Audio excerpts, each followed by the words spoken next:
Hello everyone, my name is Diana Machi and I'm a clinical psychologist by profession. And in today's session, we'll talk about what toxic relationship is, signs to look out for a toxic partner, and what you can do to leave a toxic relationship. So one of the reasons why it becomes very difficult for one to leave a toxic relationship is fear, or the fear of the unknown.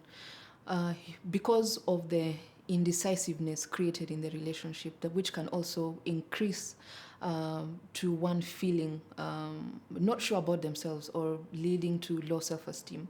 You fear of what's going to happen to you, so you become unsure of your next steps. So because of the constant threats also you've been receiving, it's also very difficult to break that cycle in the relationship.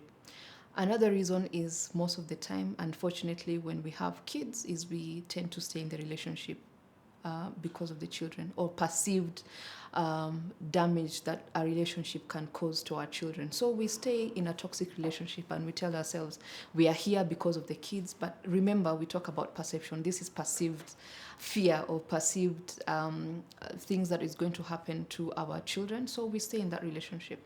And also because of financial constraints, sometimes we tend to depend on partners because of the financial support they offer us. So we stay in that relationship. Another reason is that we genuinely love our partners and we hope that one day that they will change, and we pray that one day comes soon. But as we realize over time is that toxic relationship becomes worse over a period of time, and we become comfortable in the way, in how we function.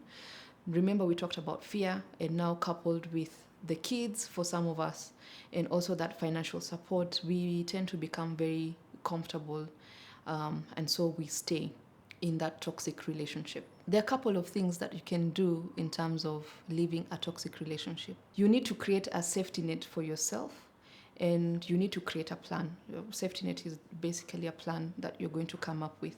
Think about the things that you need. Think about where you're going to stay once you leave that relationship, because it's easy to go and come back if you don't have a proper plan. So you find yourself going and coming back.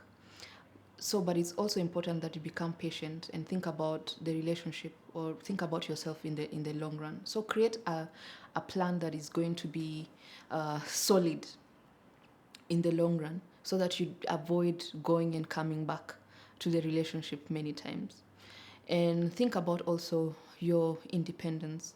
If it means you have to go back to school to get some better education, think about the training opportunities that you can take up in terms of financial independence, because that's mostly very important.